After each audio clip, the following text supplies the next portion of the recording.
তবে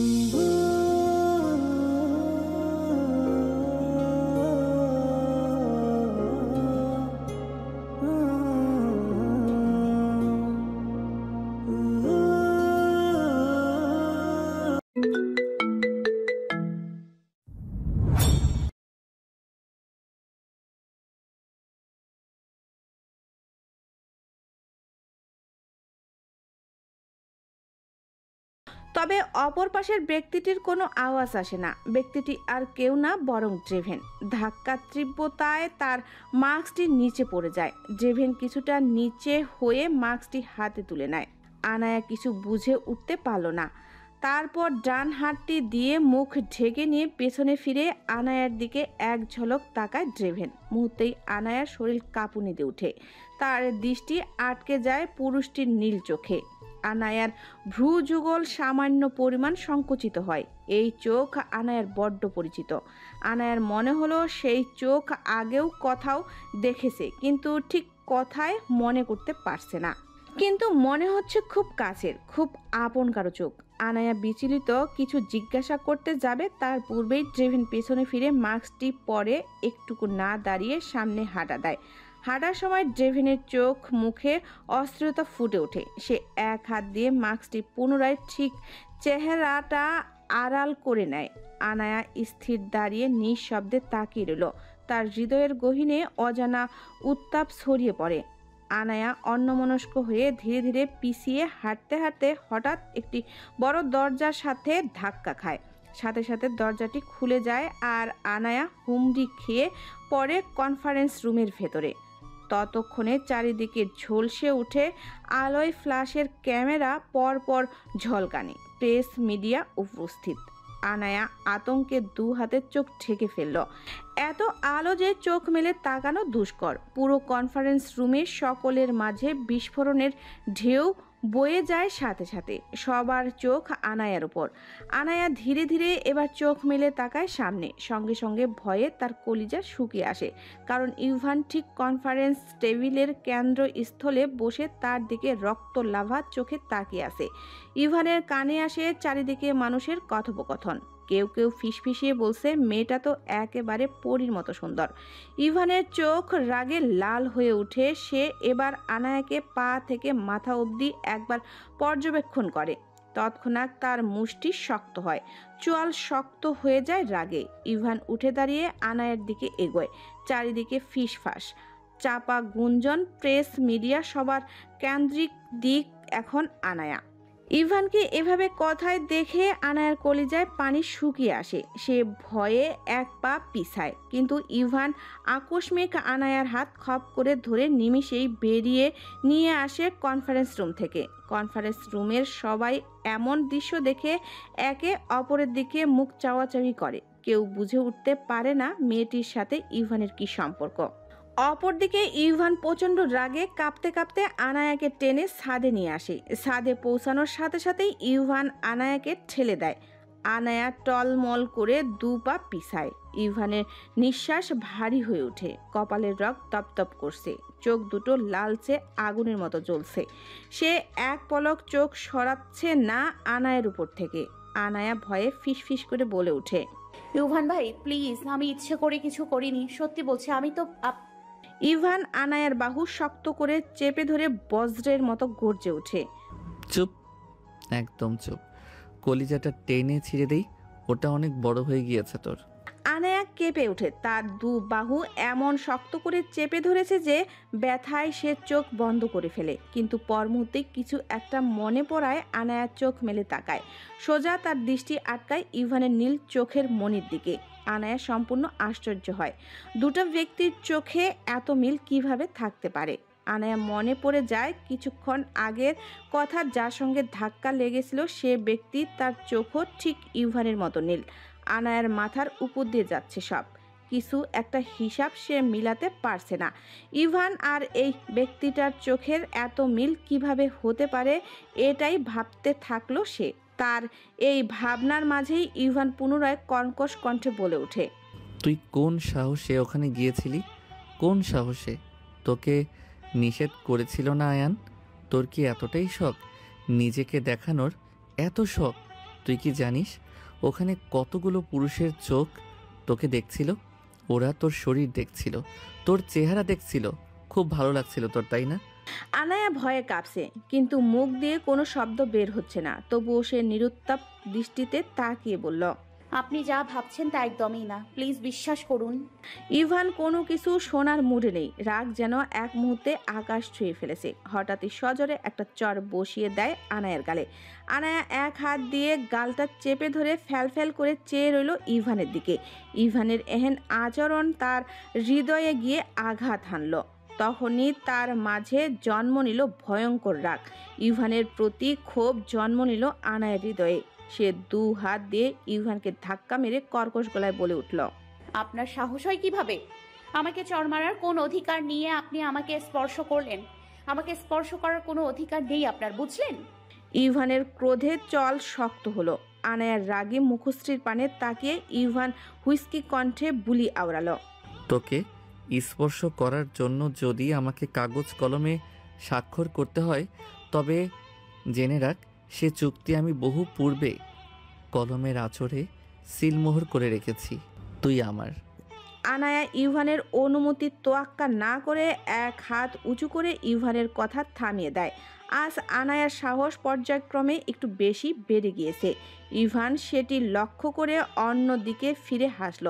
সেই মুহূর্তে আনায়ার চোখে জ্বলে ওঠা আগুন নিয়ে।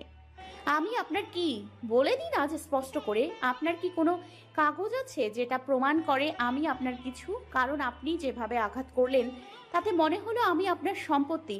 আমার যা খুশি আমি তাই করব, আপনি বাধা দিতে পারেন না।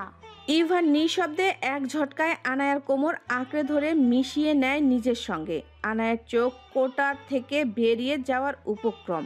ইভানের স্পর্শে আজ ভালো লাগার পরিবর্তে রাগ হচ্ছে, কারণ বিনা কারণে ইভানের গায়ে হাত তোলা তার একেবারেই অপছন্দ। তখনই ইভান কিছুটা ঝুঁকে হিসিয়ে বলল, তোর কি মনে হয় তুই যা খুশি তাই করবি? তোর কি মনে হয় তোর এই সৌন্দর্য অন্য কেউ দেখবে আর আমি সেটা মেনে নেব? আমি তোর শরীরের প্রতিটা ইঞ্চির মালিক। আমার অনুমতি ছাড়া তোকে দেখার অধিকার কারোর নেই। যে দেখবে তাকে পুড়িয়ে দিব। আমি ছাড়া দ্বিতীয় কেউ তোকে স্পর্শ করতে পারবে না, বুঝলি? আনায়া চমকে ওঠে, অবাক চোখে ইভানের পানে তাকায়। তার মনে প্রশ্ন উঠতে থাকে, সে কেন ইভানের নিয়ন্ত্রণে চলবে? কেন তার সব কিছু ইভানের ইচ্ছের উপর নির্ভর করবে? কেন সে অন্য কাউকে স্পর্শে আসতে পারবে না? স্পর্শের কথা মনে হতেই আনায়ার মনে ঘুরপাক খেতে থাকে পুরনো কথা। ইভান তাকে বলেছিল যে সে তার জীবনের দ্বিতীয় নারী, যাকে সে স্পর্শ করেছে। আনায়ার নিঃশ্বাস আটকে আসে মুহূর্তেই। তার মনে প্রশ্ন ঘুরতে থাকে হাজারো রকম। ইভান তাকে অন্য কারো স্পর্শে আসতে মানা করেছে, তাহলে কেউ ইভানের অন্য কাউকে স্পর্শ করবে? তার মাথার ঝড়ের মতো চিন্তা বয়ে চলে। সে নিজেই যদি স্পর্শে নিষিদ্ধ থাকে, তাহলে ইভান কেন অন্য কাউকে স্পর্শ করবে? আনায়ার মধ্যে এক অজানা রাগ ও ক্ষোভ উদিত হয়। সারা শরীরের রক্তচাপ বেড়ে যেতে শুরু করে। দাঁতে দাঁত চেপে রেগে গিয়ে বলে ওঠে, আমার যদি অন্য কাউকে স্পর্শ করা নিষিদ্ধ থাকে, তবে আপনি কেন আমাকে বাদ দিয়ে অন্য কাউকে স্পর্শ করবেন? আপনি তো বলেছিলেন যে আমি আপনার জীবনের দ্বিতীয় নারী। তাহলে প্রথম নারী কে ইউভান ভাই? আমি আপনার চোখের সামনে কখনো আসবো না ইউভান ভাই। ইভান এই কথাগুলো শুনে স্তব্ধ হয়ে যায় কিছুক্ষণ। তখনই ইভানের চোখের মধ্যে এক ধরনের অদ্ভুত অস্থিরতা ফুটে উঠল। মুহূর্তের মধ্যেই তার মুখের রং পাল্টে গেল। মুখের পেশি শক্ত হয়ে গেল ক্রোধে। মুহূর্তেই ইভান আনায়াকে দু হাতে ধাক্কা মেরে দূরে সরিয়ে দিল। ফলে আনায়া টাল সামলাতে না পেরে কিছুটা হেলে পড়ে। চোখ বড় বড় হয়ে যায় তার। কিছু বুঝে উঠতে পারল না আনায়া। তৎক্ষণাৎ নীরবতা ভেদ করে ইভান নিজের সমস্ত রাগ ও ক্ষোভ ঠেলে দিয়ে গর্জে উঠল, এই মুহূর্তে বেরিয়ে যা, গেট আউট। এক সেকেন্ডও তো কেমন চোখের সামনে দেখতে চাই না। Just get lost. আনায়া নিঃস্ব ক্লান্ত চোখে তাকালো। তার হৃদয়ের মধ্যে অজানা কষ্ট বয়ে যাচ্ছে। ইভানের এই প্রত্যাখ্যান তার ভেতরকার কোমলতাকে ভেঙে দিল। আনায়ার কেন জানি মনে হলো ইভান শুধু তার প্রথম নারীকেই অগ্রাধিকার দিচ্ছে আর তাকে নিয়ে খেলছে। আনায়া আর সেখানে না দাঁড়িয়ে পিছন ফিরে যাওয়ার জন্য পা বাড়ালো, কিন্তু কিছু একটা ভেবে তার পা থামিয়ে দাঁড়ালো। পিনে নীরবতার মাঝে আনায়া আলতো হেসে হালকা মিশ্রিত কণ্ঠে ইভানের উদ্দেশ্যে শুধালো। আনায়ার চোখ দিয়ে এক ফোঁটা অশ্রু গড়ালো। বাড়ি থেকে কিছু না বলে সেখান থেকে প্রস্থান করে আনায়া। আনায়ার যাওয়ার পর মুহূর্তেই ইভান চাপা নিঃশ্বাস ফেলে আকাশের দিকে তাকালো। ঘাড়ের রগ ফুলে উঠেছে, চোখ দুটি অস্বাভাবিকে জ্বলছে ইভানের। চুলগুলো অগোছালো হয়ে পড়েছে কপালের উপর। সে তার হাতটা শক্ত করে ছাদের রেলিংয়ে ঠেকিয়ে দাঁড়িয়ে রইল। নিজের রাগ এবং যন্ত্রণাকে নিয়ন্ত্রণ করতে না পেরে রেলিংয়ের ওপর হাত দিয়ে সজোরে কয়েকটা কিল মারল। ইভানের কানে বারবার বাজছে আনায়ার বলা শেষ কথা, আমি আপনার চোখের সামনে আর কখনো আসবো না। হঠাৎই ইভানের হৃদয়ে যেন ঢক করে উঠল। এটি মনে পড়তেই সে বিচলিত হয়ে উঠল। তৎকালেই উদ্বিগ্ন হয়ে ছাদ থেকে নামলো ইভান। 2-3 মিনিটের মধ্যেই আনায়া বেশি দূরে যেতে পারবে না, কিন্তু চিন্তার বিষয় হলো আনায়া 1 মিনিটের মধ্যেই উধাও। ইভান চিন্তিত হয়ে তাকালো। ঠিক সেই মুহূর্তে সিঁড়ির পাশে আনায়ার গলার লকেট পড়তে দেখে ইভান সেটি হাতে তুলে নিয়ে দীর্ঘ দৃষ্টিতে তাকালো। হঠাৎ তার কপালে ভাঁজ পড়ে কিছু একটি ঠিক নেই। হঠাৎ কিছু একটা মনে পড়ায় পকেট থেকে হেডফোন বের করে কানে দেয় ইভান। তৎক্ষণাৎ ওপাশ থেকে এমন কিছু শোনে সঙ্গে সঙ্গে ইভানের চল শক্ত হয়ে যায়, তার পুরো শরীর শক্ত হয়ে যায়। পরক্ষণেই ইভান ক্ষিপ্ত আগুনের জ্বলন্ত কণ্ঠে গর্জে উঠল। Oh shit shit damn fucking man, আমার সানশাইনের শরীরে যদি একটু আঁচ লাগে তোদের জ্যান্ত কবর দিয়ে রাখবো আমি। ইভানের নিঃশ্বাস দ্রুত ওঠানামা করছে, চোখ দুটো জ্বলছে রাগে। এক মুহূর্ত দেরি না করে সে রিসোর্টের বাইরে বেরিয়ে আসে। চারিদিকে শুনশান, সবাই রিসোর্টের ভেতরে পার্টিতে মত্ত। শুধু কয়েকটা গাড়ি পার করা আছে। ইভান তীক্ষ্ণ দৃষ্টিতে চারপাশে পর্যবেক্ষণ করে। সে এক মুহূর্তও দেরি না করে গাড়িতে উঠে স্টার্টিংয়ে শক্ত করে চেপে ধরে। গাড়ি চলতে শুরু করে প্রচণ্ড বেগে। গাড়ি ছুটতে থাকে রিসোর্টের মেন গেটের দিকে। ইভান একবারও গতি কমায় না। গাড়ির সামনের বাম্পারে প্রচণ্ড ধাক্কা খেয়ে গেটটা বিকট শব্দে ভেঙে পড়ে রাস্তায়। ইভান এক পলক রিয়ার ভিউ মিররের একবার রিসোর্টের দিকে তাকায়। মুহূর্তেই তার চোখের সামনে কনফারেন্স রুমের আনায়ার দিকে সেই বাজে দৃষ্টিতে তাকানো মুখগুলো ভেসে ওঠে। ইভান বাঁকা হেসে পকেট থেকে ছোট রিমোটটা বের করে লাল বাটনটা চাপ দেয়। ধপ, প্রচণ্ড বিস্ফোরণের শব্দে আকাশ ফেটে পড়ে। পুরো রিসোর্ট মুহূর্তেই আগুনে লেলিহান শিখায় ঘিরে ফেলে। পুরো রিসোর্ট জুড়ে দাউ দাউ করে জ্বলছে। চারিদিকে মানুষের চিৎকার, আতঙ্কে দৌড়াদৌড়ি। রিসোর্টের প্রতিটি কোণ ঘর ধোঁয়ায় চাদরে ঢেকে যায়। গাড়িগুলো একের পর এক বিস্ফোরিত হতে থাকে। ইভান গাড়ি চালাতে চালাতে আয়নার দিকে তাকিয়ে দেখলো সেই বিভীষিকাময় দৃশ্য। সঙ্গে সঙ্গে ইভানের অধর খানিকটা প্রসারিত হলো, কারণ এই কনফারেন্স রুমে একটি বোম ফিট করা ছিল, যেটা আর কেউ না বরং ইভান করেছে। ইভান এক হাতে স্টার্টিং ধরে আরেক হাতে পকেট থেকে একটি হুইস্কির বোতল বের করে। হুইস্কির বোতলের ঢাকনাটা খুলে গলা উঁচু করে ঢক ঢক করে পুরো বোতলটা শেষ করে ফেলে সে। তারপর খালি বোতলটা সে জানালার বাইরে ছুঁড়ে ফেলে দিল। এরপর ঠান্ডা শীতল কণ্ঠে আওড়ালো, তোর জন্য হাজারো সাম্রাজ্য এইভাবে আগুনে পুড়িয়ে ফেলতে পারি আমি sweetie, just for you, because you are mine. সেই মুহূর্তে আনায়ার কথা স্মরণে আসতেই ইভানের কপালে চিন্তার ভাঁজ পড়ে। মুহূর্তেই সে গাড়ির স্পিড কয়েক গুণ তীব্র করে ফোনে কাউকে SMS দিল। ঘুটঘুটে অন্ধকারে পুরো গোডাউনের মেঝেতে নিধর হয়ে পড়ে আছে আনায়া। তার চুলগুলো ছড়িয়ে ছিটিয়ে পড়ে আছে মেঝেতে। ফিকে আলোয় আনায়ার মুখটা আবছা দেখা যাচ্ছে। সজ্ঞানে নেই সে। তার সামনে দাঁড়িয়ে আছে এক মুখোশধারী ব্যক্তি। ব্যক্তিটি আনায়ার দিকে স্থির দৃষ্টিতে তাকিয়ে আছে। থমথমে পরিবেশের মধ্যে ভারী শ্বাসের শব্দ ছাড়া আর কিছু শোনা যাচ্ছে না।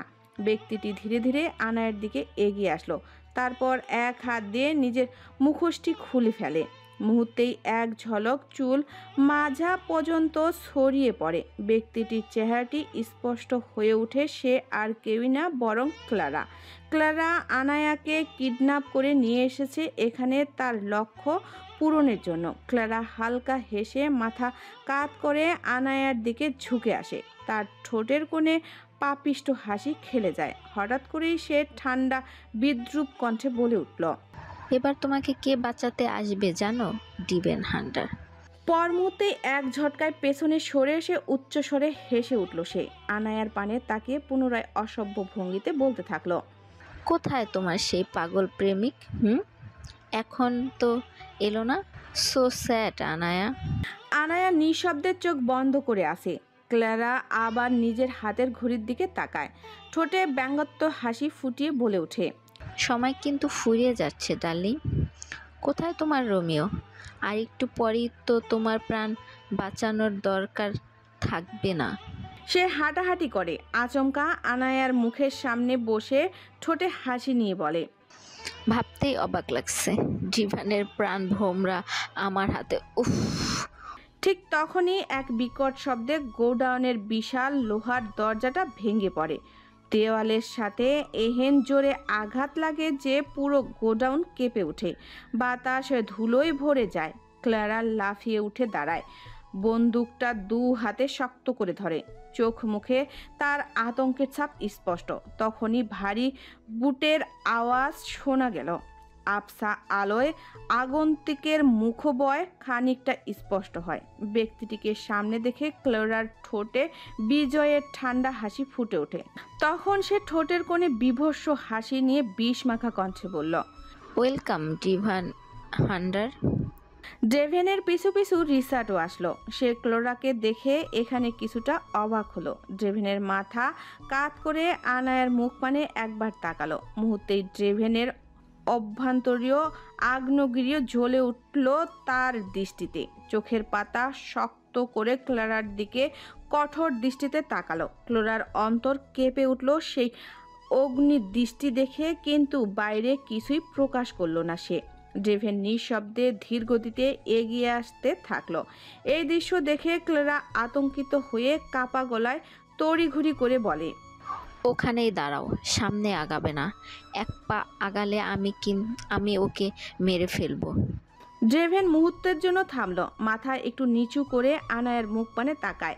মাস্কের আড়ালে তার অভিব্যক্তি স্পষ্ট না। তারপর সরাসরি সামনে ক্লারার পানে তাকিয়ে সমস্ত প্রতিশোধের আগুন কণ্ঠে ঢেলে হিমশীতল গর্জনে বলে উঠল, গায়ে যদি একটু আঁচ পড়ে আমি তো শেষ নিঃশ্বাস পর্যন্ত গুনবো।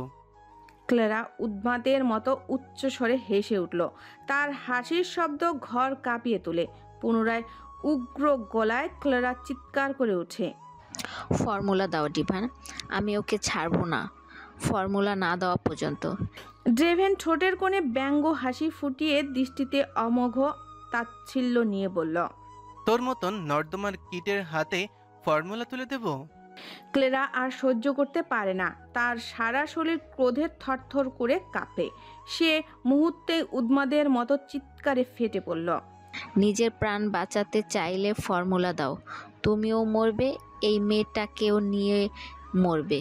ড্রেভেন কোনো তোয়াক্কা না করে ধীরে ধীরে দু কাঁধ নামিয়ে এগিয়ে আসতে থাকলো। এহেন দৃশ্য দেখে ক্লেরার আত্মবিশ্বাস মুহূর্তেই টাল খেয়ে গেল। কাঁপতে থাকা আঙ্গুলে বন্দুকের ট্রিগার চাপ দিতে দিতে দাঁতে দাঁত চেপে গর্জে উঠে বলল, সামনে এগাবে না, নয়তো আমি এক্ষুনি ওর মাথায় গুলি করব। কিন্তু ড্রেভেন থামল না। চোখের পলক না ফেলেই এগিয়ে আসতে থাকলো। তার চোখ দুটো জ্বলছে আগুনের মতো। ক্লেরার দেরি না করে আঙ্গুল চাপ দিয়ে ট্রিগারে, কিন্তু ঠিক সেই মুহূর্তে ড্রেভেনের বিদ্যুতের গতিতে কোমরের পাশ থেকে পিস্তল বের করে শুট করলো। বিকট আওয়াজে গুলি ছুটে ক্লোরার কাঁধ বরাবর বিঁধল। সঙ্গে সঙ্গে ক্লোরা ছিটকে পড়ে যায় মাটিতে। তার বন্দুকের গুলি সামান্য সরে গিয়ে আনায়ার পাশে ঘেঁষে বেরিয়ে যায়, তবে আনায়ার গায়ে লাগেনি। ড্রেভেন চ জাতীয় শব্দ উচ্চারণ করলো ঠোঁট দিয়ে। রিচার্ড ভয়ে কাঁপতে কাঁপতে সব কিছু দেখতে থাকলো। এখন মুখ দিয়ে কোনো শব্দ করা অর্থাৎ মৃত্যু। ক্লারা কাতরাতে কাতরাতে উঠে বসতে চাইল, কিন্তু ব্যথায় গুঙ্গিয়ে উঠে। ড্রেভেন এবার আনায়ার দিকে এগিয়ে আসতে যাবে, ঠিক সেই মুহূর্তে ক্লারা ড্রেভেনের পা শক্ত করে চেপে ধরে। ড্রেভেনের চাহনি তৎক্ষণাৎ ক্লারার দিকে পড়ে। ক্লারা ব্যথায় কুকরিয়ে উঠে বলল, ভেবো না ফর্মুলা ছাড়া যেতে দেব তোমাকে আনায়ার কাছে। ড্রেভেন ঠোঁটের কোণে বাঁকা হাসি টেনে শুধালো। ফর্মুলা তো দূরের কথা, আজকে তোকে জিন্দা রাখবো কিনা সন্দেহ।